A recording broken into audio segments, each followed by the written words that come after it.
오늘은 성령의 열매 9가지 가운데 7번째인 충성에 대해서 생각해 보도록 하겠습니다.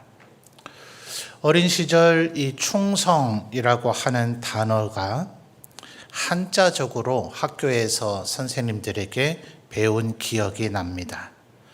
충자라고 하는 것은 가운데 중자 밑에 마음 심자가 있잖아요. 그래서 마음 중심으로부터 뒤에 성자는 말씀 언변에 이룰 성자로 이루어져 있죠. 그래서 자신이 말한 것을 마음 중심으로부터 끝까지 이루어내는 태도, 이것을 충성이라 한다. 이렇게 교육을 받았던 기억이 납니다. 특별히 우리나라는 지난 500년의 조선 시대를 소위 유교의 시대라 그랬죠. 그리고 그 유교는 충과 효를 이 나라와 사회를 지탱하는 근간이라 했습니다. 그러다 보니 우리에게는 지난 500년 동안 선조로부터 내려오는 또 우리의 선조들이 어떻게 살았는가에 대한 교훈으로서의 충성에 대한 개념이 있습니다. 그러다 보니 전혀 다르고 전혀 엇박자 혹은 결이 다른 그런 것은 아닌데 우리가 이미 기존에 너무나 익숙하게 알고 있는 충성이라는 개념을 가지고 자꾸 이 문제를 접근하려고 하는 경향이 있습니다. 완전히 틀린 것은 아니지만 조금은 다른 결을 갖고 있습니다. 왜냐하면 지금 우리가 읽은 이 충성이라고 하는 단어는 신약 성경을 기록한 헬라 원어상 믿음이라고 하는 단어와 정확히 같기 때문에 그렇습니다. 이제 단어들은 어원이라 그러죠. 이제 단어를 이렇게 잘게 쪼개게 되면 가장 중앙에 뿌리가 되는 부분을 어근이라, 그리고 앞에 조금 붙여서 조금 변형을 주는 부분을 어두라, 또 꼬리 뒷부분에 붙여서 또 언어를 약간 변형을 주는 것을 어미라 그럽니다. 그래서 대부분은 이 중앙에 가장 핵심되는 뜻을 포함하고 있는 어근만 같아도 이것은 동일한 단어로 취급해야 된다라고들 학자들은 얘기하는데 이것은 그 정도가 아니라 그냥 동일한 단어입니다. 그런데 왜 여기서는 충성이라고 번역을 했는가?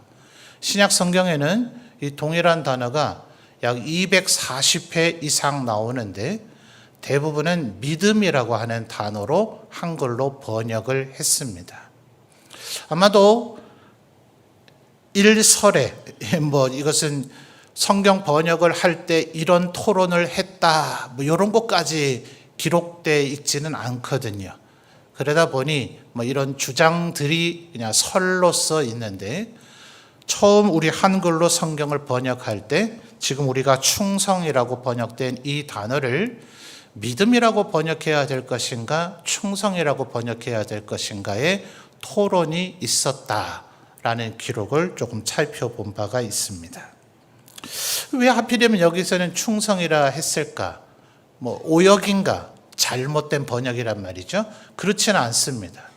왜냐하면 이 헬라말, 제가 사실 헬라어 성적이 안 좋기 때문에 성도들 앞에 설교하면서 굳이 그 발음을 쓰려고는 하는데 피스티스라고 되어 있는 이 단어가 믿음도 포함하고 있고 충성도 포함하고 있어요. 그러니 우리들이 생각하는 그 충성과는 약간 온도 차이가 있다 그럴까요? 그러면 왜 믿음과 충성과의 관계는 어떠한가? 하나님께서 여러분에게 은혜의 선물로 믿음을 주시죠. 그러면 우리가 하나님을 어떻게 하게 됩니까? 하나님을 믿는 사람이 됩니다. 그러면 하나님께서 보실 때 우리는 어떤 사람이 되죠? 믿음이 있는 사람, 또 하나님의 일을 맡길 만한 믿음직한 사람이 됩니다. 이것이 조금 더 발전하게 되면 그런 사람을 제3자가 평가할 때 신실한 사람이라 이렇게 말할 수가 있게 되겠죠. 그래서 그 상태가 계속해서 무르익게 되면 그 사람을 충성된 사람이라 말할 수가 있는 것입니다. 그래서 믿음으로부터 생겨진 행동. 어쩌면 우리에게서의 충성은 주로 대상이 임금이었죠. 또 어떤 유학자들, 또 어떤 조선시대의 양반들은 사실은 임금이 충성의 대상이 아니라 백성이 충성의 대상이어야 된다라고 이야기하는데, 과연 임금의 뜻대로 할까요? 조선시대 역사만 들여다보더라도 신하들이 자기는 임금을 위해서 이렇게 했대요. 임금이 전혀 그걸 바라지 않아요. 달가워하지 않아요. 그리고 임금을 위해서 그렇게 했다는데 너는 역적이다. 그리고 그 신하를 죽여버리는 일도 허다합니다. 양반들은 내가 백성을 위하여 이렇게 한다. 이것이 나의 충성이다. 이러면서 이렇게 했는데 결국은 백성들은 그 양반들의 행태에 불만족해서 결국은 폭동 밀란이 일어나기도 합니다. 그래서 나라가 망하고 왕조가 교체됩니다. 아이러니하죠. 그러니 이것은 어쩌면 그 충성을 대상이 임금이든 대상이 백성이든 그 충성을 하고자 하는 사람의 마음속에 자기만의 결심, 자기만의 확증이 있겠죠. 이게 충성이다. 이렇게 해드리는 게 왕께 잘하는 거다. 이렇게 하는 것이 백성에게 이로운 것이다 하는 결국 자기의 기준점이 있기 때문에 그것이 제3자 입장에 봤을 때 틀리면 자기 딴에는 충성을 한다고 했으나 충성이 이루어지지 않은 것입니다. 바로 여기에 이제 문제점이 있죠. 그래서 성경에서 말하는 충성이란 내 기준점으로 생각하면 안 됩니다. 하나님께서 이것을 바라시겠지 이러면 안 되는 거예요. 우리 어르신들 많이 계신데 어르신들도 그렇지 않습니까? 때로 자녀가 효도를 하겠다고 해요. 아주 열심히 합니다. 참 한편으로는 기특하긴 합니다. 그런데 어떻게 이놈이 내 속을 이렇게 모를까 싶을 때가 혹시 있지 않습니까? 자기 딴에는 이게 부모님이 좋아하시는 거겠지라고 해서 하는데 부모님 입장에서는 야야 그게 아니다 이렇게 말하고 싶은데 말하면 아가 상처받을까 봐 말도 못하는 그런 상황이 혹시 있지는 않느냐 하는 겁니다. 그래서 간혹 제가 젊은 세대들에게 설교할 기회가 있을 때 진정한 효도는 내가 하고 싶어 하는 것을 해드리는 게 아니라 부모님이 정말 무엇을 원하시는가를 헤아리고 그분들이 원하시는 것을 해드리는 것이 진정한 효도다. 그렇게 이야기하곤 합니다. 성경의 충성의 원리가 바로 그런 것입니다. 하나님이 뭘 원하시는가 그걸 정확히 알아서 하나님이 원하시는 것을 하는 것, 그것이 성경에서 말하는 충성인 겁니다. 자, 그렇다면 우리 성도님들 생각할 때에 성경에 나타났던 인물들 가운데 가장 충성스러운 자가 누구일까요? 한번 찾아볼까요? 요한계시록 1장 5절입니다.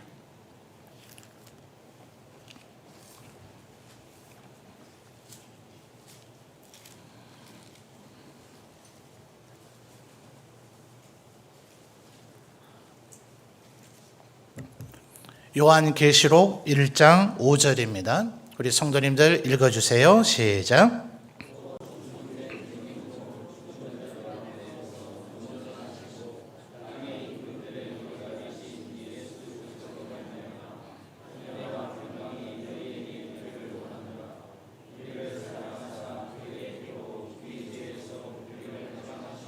아멘. 자, 4절부터 이것은 요한 사도가 지금 말하고 있는 부분이죠. 요한 사도의 설명이긴 하지만 5절 상반절에 또 어떤 증인요? 충성된 증인. 이분이 누구시라고요? 예수님이시다 하는 겁니다.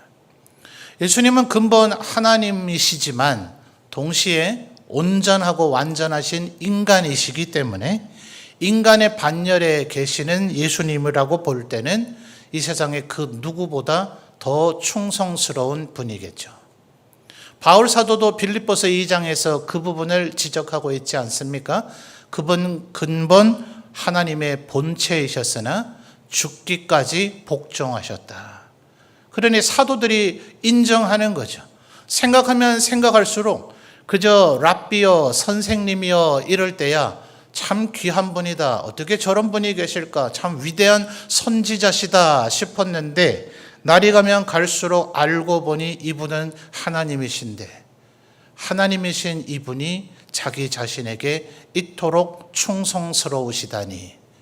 그러니까 하나님 외에 예수 그리스도 외에 이 세상에 더 충성스러운 분이 어디 있겠어요. 그래서 예수님을 충성된 증인이다. 이렇게 지금 요한 사도는 표현을 했습니다.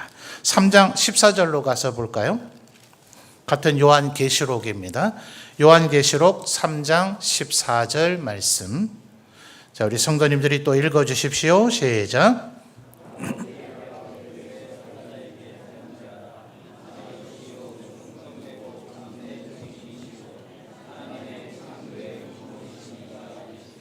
아멘. 자, 라오디게아 교회는 15절을 보면 좀 책망을 많이 받은 교회죠. 차지도 아니하고 뜨겁지도 아니하다. 차든지 뜨겁든지 해라. 이 라오디게아가 온천수가 많이 났다 그래요.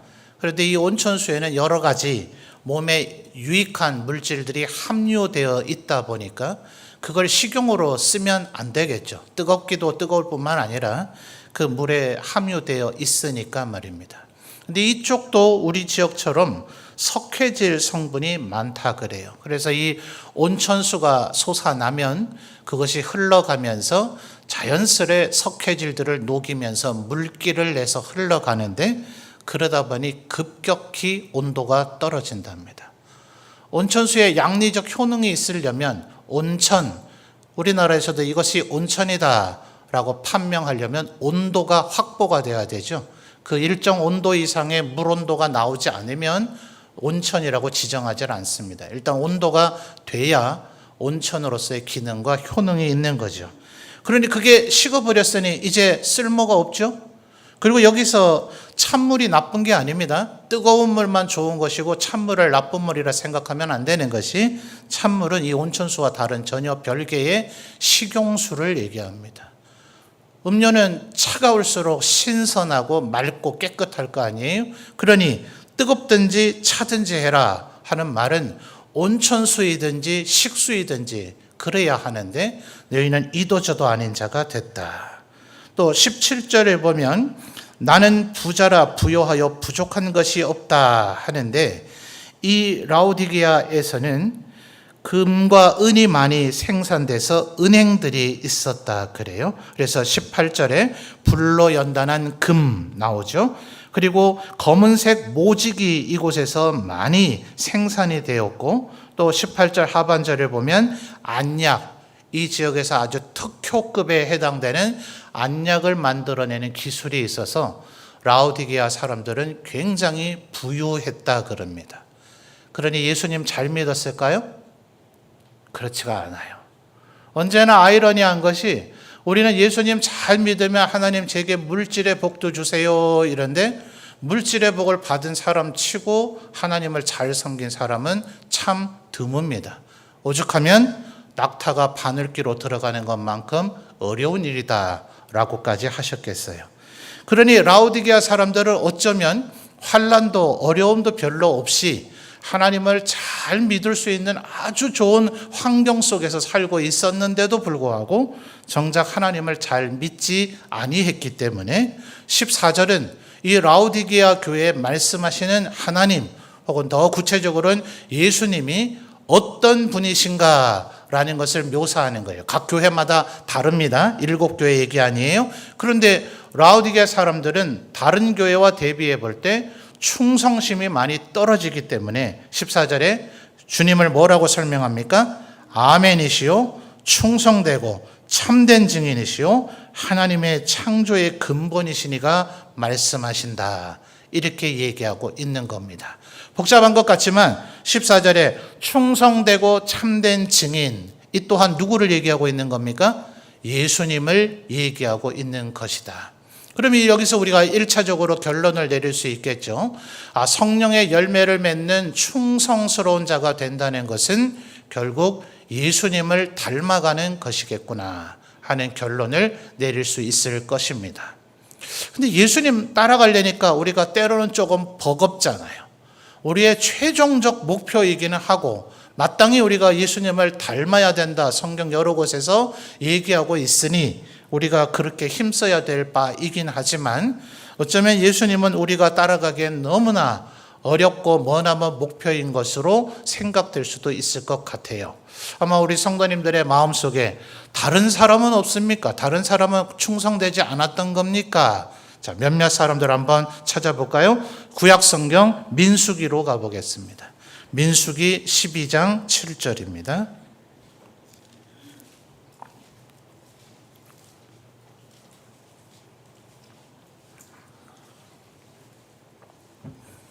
민수기 12장 7절 말씀 우리 성도님들 읽어주십시오. 시작.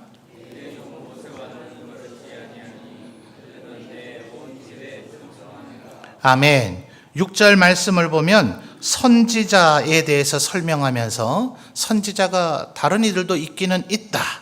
내가 그에게 나를 알리기도 하고 꿈으로 그와 말하기도 하지만 내 종 모세와는 그 정도의 수준이 아니다. 왜냐하면 그는 내 온 집에 충성했기 때문에 그렇다.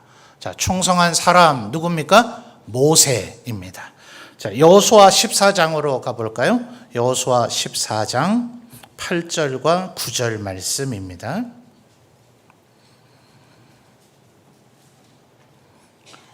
여호수아 14장 8절과 9절 구약성경 341페이지.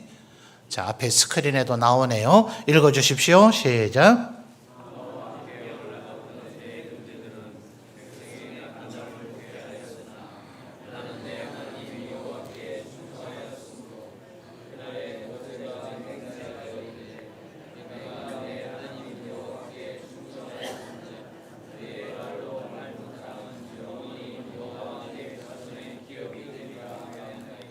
아멘. 자, 가나안 땅의 정복 전쟁이 대부분 주요한 거점 31개의 도시는 확보했습니다. 이제 가나안 땅의 패잔병들만 정리하면 되는 것인데 그 중에는 헤브론처럼 점령하기가 까다로운 지역도 남아 있었어요. 자, 그때에 갈렙이 여호수아 앞에 나와서 내가 45년 전에 하나님 앞에 충성스러운 정탐꾼으로 이 가나안 땅에 대한 믿음의 보고를 했기 때문에 그때 하나님께서 헤브론을 내게 주신다고 모세를 통해서 말씀하셨습니다. 그러니 그 땅을 지금 내가 점령하도록 허락해 주십시오 라고 갈렙이 여호수아에게 말하고 있는 부분입니다. 근데 8절은 사실은 갈렙의 표현이죠. 갈렙 8절 나와 함께 올라갔던 내 형제들은 백성의 간담을 높게 하였으나 나는, 갈렙이 자기 자신에게 얘기하는 거죠. 나는 내 하나님 여호와께 뭐 했어요? 충성하였으므로. 8절만 보면 이건 갈렙의 일방적인 주장인 듯이 보여요. 근데 9절은 그렇지 않다고 얘기하죠. 그날에 모세가 맹세하여 이르되 네가 내 하나님 여호와께 뭐 했어요? 충성하였은즉. 그러니 8절의 이 표현은 갈렙의 일방적인 주장이 아니라 그때 하나님으로부터 모세를 통해서 내가 충성되다고 칭찬받았던 겁니다 라고 얘기한 것임이 드러나는 거죠. 자, 민수기에는 누구였어요? 모세. 지금은 누굽니까? 갈렙. 자, 조금 더 뒤로 가서 느헤미야 9장 8절로 가보겠습니다. 성도님들 찾기 편하도록 성경의 흐름 순서로 지금 찾고 있습니다. 느헤미야 9장 8절 말씀. 구약성경 739페이지입니다. 느헤미야 9장 8절입니다. 읽어주세요. 시작.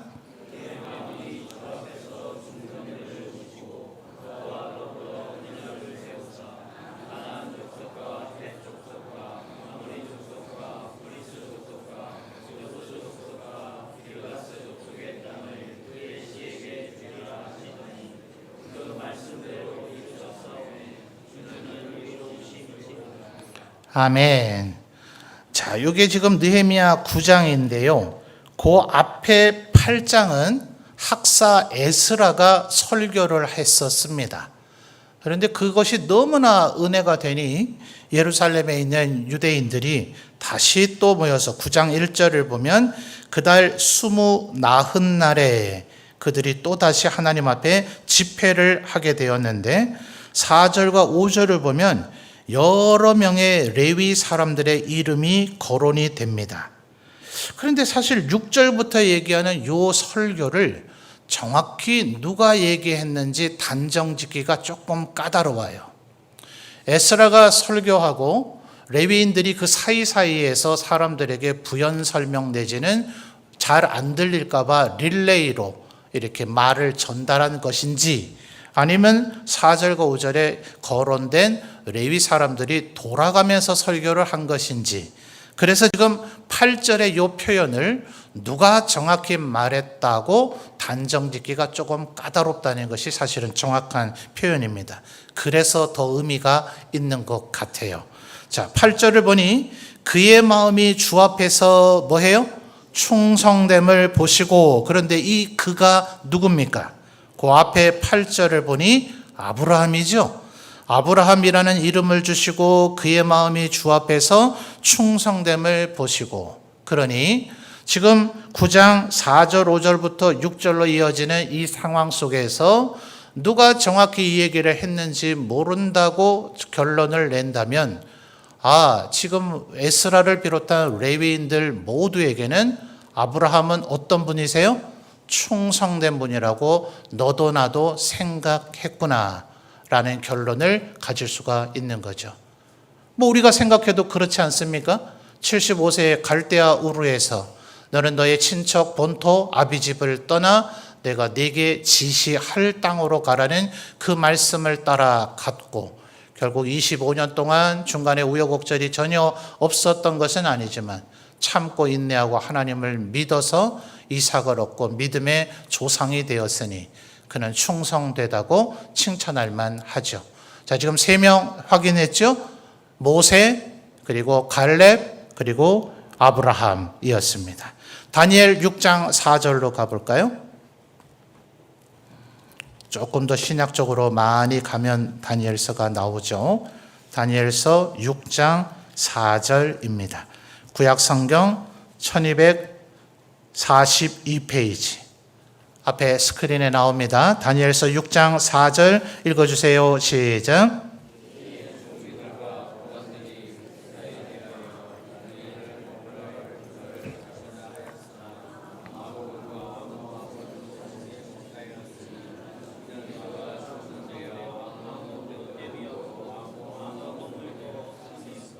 아멘. 자, 하반절에 나오죠. 이것은 다니엘을 향해서 페르시아의 여러 고관들, 120명의 고관들이 다니엘을 어떻게 하든 좀 무너뜨려야 되지 않는가.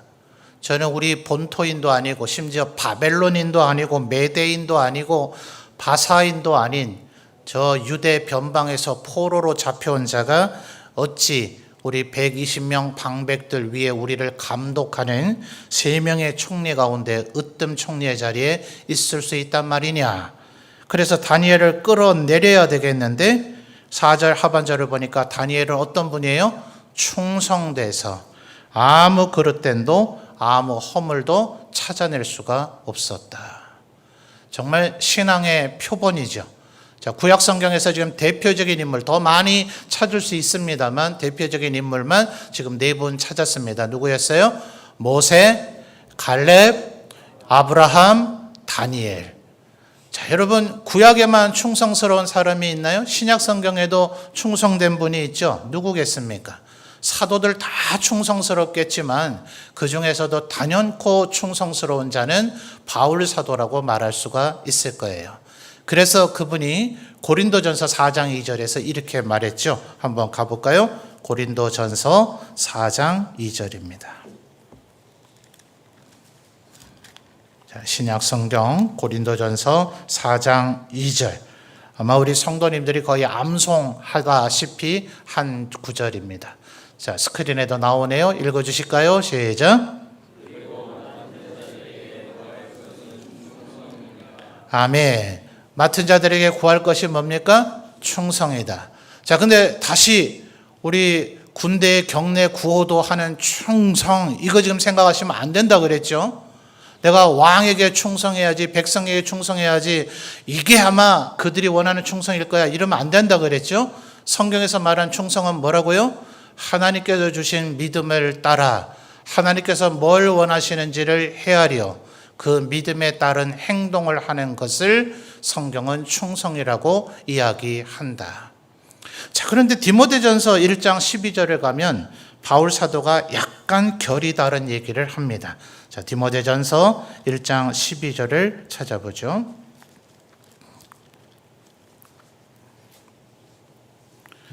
디모데전서 1장 12절입니다. 신약 성경 337페이지. 앞에 스크린에 나옵니다. 읽어주세요. 시작.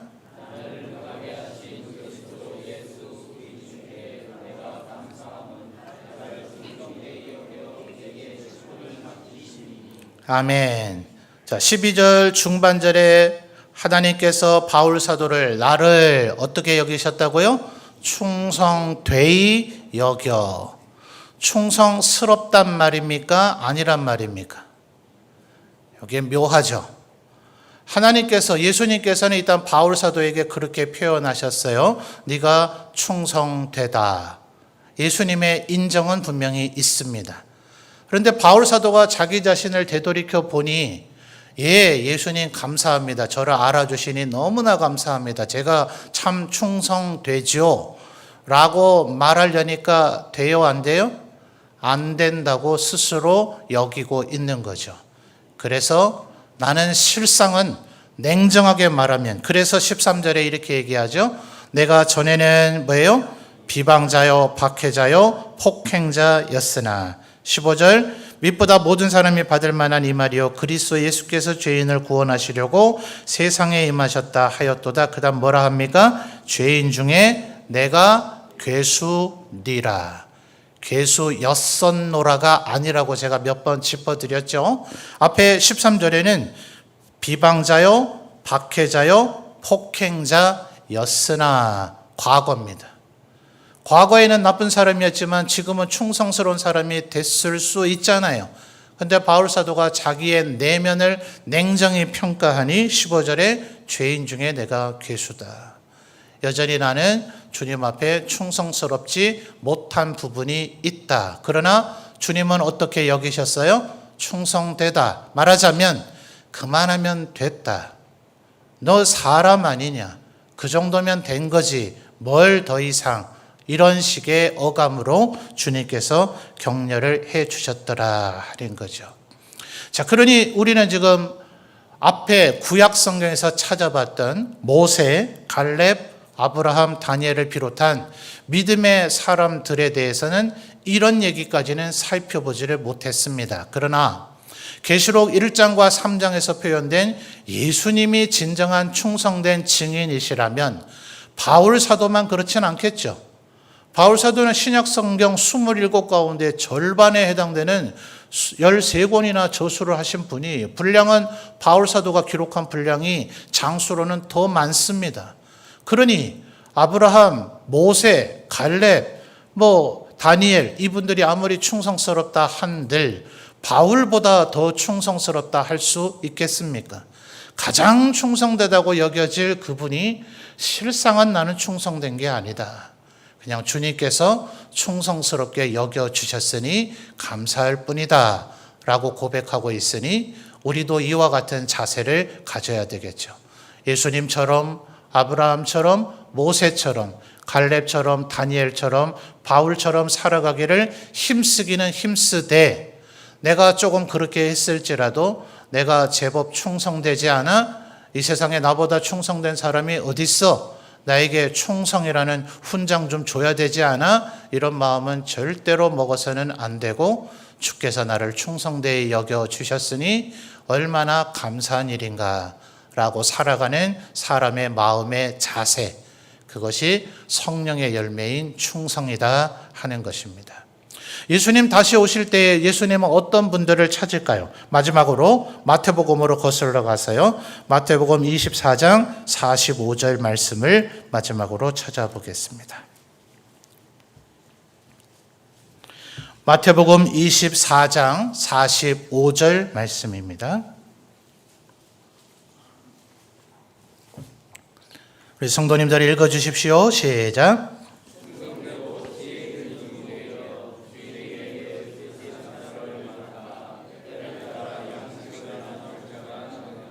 아멘. 사실은 복음서에 지금 마태복음 24장 45절만 있는 것은 아닙니다. 마태, 마가, 누가복음 여러 곳에 달란트 비유, 문화 비유와 관련해서 착하고 충성된 종아라는 표현들이 많이 나옵니다. 그러니 여러분, 선택지가 아닙니다. 우리는 주님으로부터 값없이 뭘 받았어요? 믿음을 받았어요. 여러분이 지금 노력해서 믿음 획득한 분 여기 아무도 없죠? 또 동시에 믿음이 없는 분 여기 아무도 없죠? 그죠? 우리가 노력해서 믿음을 얻은 것은 아니지만 하나님이 은혜의 선물로 우리에게 믿음을 주셨기 때문에 하나님을 믿는 자가 되어서 이 저녁에도 하나님 앞에 예배드리고 있습니다. 믿음과 충성은 다른 단어라고요? 같은 단어라고요? 같은 단어라고요. 그러면 믿음이 우리에게 주어졌으니 우리는 충성스러울 수 있는 자가 이미 된 것이죠. 그러니 부담스러워할 이유가 없습니다. 하나님의 말씀을 늘 읽고 기도하면서 예수님처럼 살아보자. 아브라함처럼 살아보자. 모세처럼 살아보자 하면 때로 부족하고 연약함이 있을지라도 바울 사도를 그렇게 여기셨던 주님께서 그만하면 됐다. 충성되다. 라고 우리를 칭찬해 주실 것입니다. 말씀 속에서 우리가 교훈을 얻는 대로 늘 하나님의 말씀대로 살아가리라.